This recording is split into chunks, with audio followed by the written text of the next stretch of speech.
E aí, senhores, aqui é o Davis, engenheiro agrônomo, consultor. Nós trabalhamos com pesquisa e com consultoria aqui no Paraguai.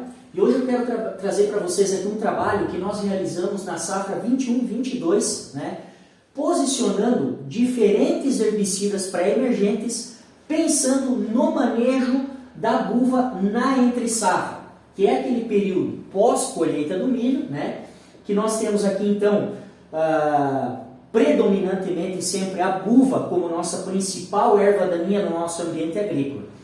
Então o que nós pensamos o seguinte, de acordo à ecofisiologia da buva, nós temos que entender o seguinte, e principalmente de acordo ao banco de sementes, né, a quantidade de ervas daninhas que você tem no banco de sementes, que você tem nesse banco de semente, nós geralmente não vamos ter apenas um momento onde a buva vai germinar. Nós temos aqui nessa situação diversos fluxos de emergência da buva, e não só da buva como outras ervas daninhas, né?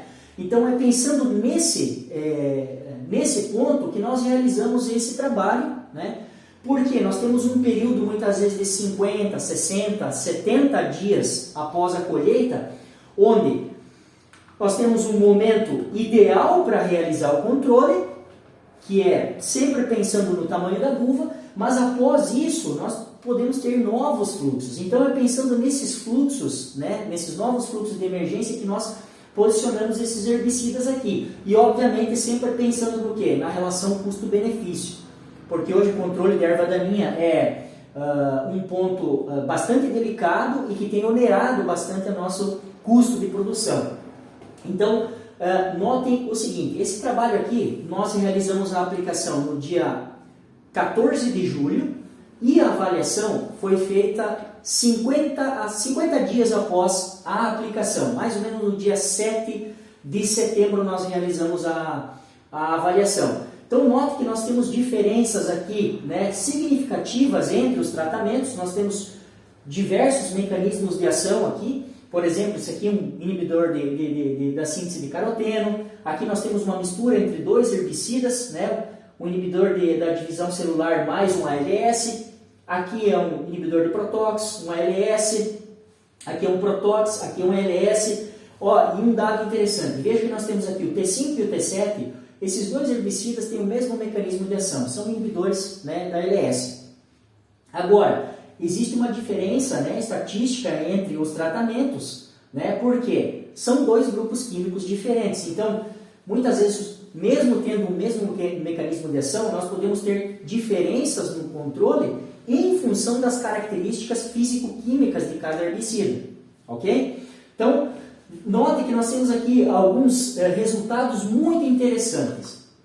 Agora, vamos observar essa tabela aqui. Aqui nós temos o seguinte, ó, nós temos todos os tratamentos, tá? E as 3 repetições, onde a gente fez a contagem das plantas. Então, note que na testemunha, cada bloco aqui, ó, a primeira repetição com 76, 95 e 74 plantas, né, finais, com um promédio de 82 plantas por bloco avaliado. Aqui por tratamento, né, por repetição, perdão. Então, aqui nós temos o tratamento 2, note que nós saímos de 76 para 8, 95 para 8, 74 para 5, com uma média de 7 plantas, né, por repetição. Aqui, ó, o tratamento 6 também.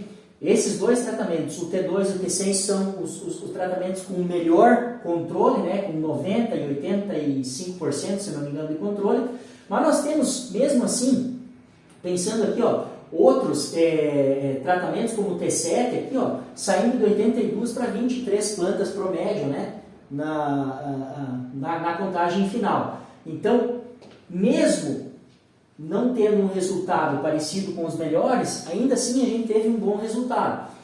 Então, eu quero mostrar para vocês aqui, ó, como eu comentei, aplicação dia 14 de julho, avaliação dia 7 de setembro, a testemunha. Essa aqui é a visão geral, tá, da testemunha no momento, no dia da avaliação. Então, nós temos aqui buva, nós temos a macelinha do campo, né, tem um pouquinho de braquiária aqui também na área, tinha braquiária no ano anterior. Aqui é a foto do tratamento 2, então notem, saindo da testemunha para o tratamento 2, a diferença que nós temos, né, nessa situação.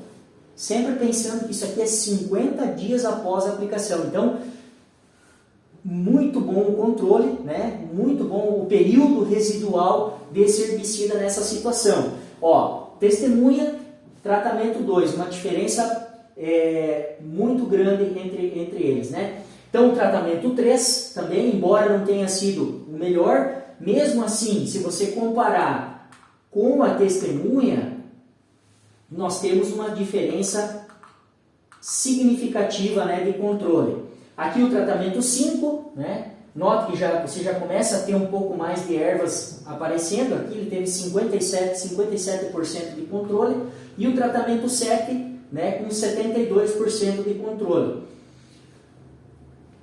Como eu comentei, T5 e T7 são dois inibidores da LS, mas com diferença significativa de controle. Isso aqui é braquiária que nasceu depois, tá? Então o herbicida não tem uma ação tão grande sobre a braquiária, mas pensando na buva entregou um resultado muito interessante. Agora eu quero trazer para vocês aqui um outro ponto para a gente avaliar no posicionamento dos herbicidas para emergentes, que é, vamos pensar o seguinte, herbicidas, né, quando a gente fala em relação a controle, pensando assim, ó, 80, 85, 90% de controle, nós estamos falando de herbicidas que estão com, olha, muito bom controle, ok? Praticamente é impossível a gente ter 100% de controle na aplicação de herbicidas pré-emergentes, isso devido à modalidade de aplicação, né? Nós temos o herbicida posicionado sobre a palha, sobre o solo, tem situação de umidade, temperatura, são inúmeras variáveis que vão influenciar no funcionamento desse herbicida. Tá? Agora, se a gente tem 80%, 90% de controle, está excelente.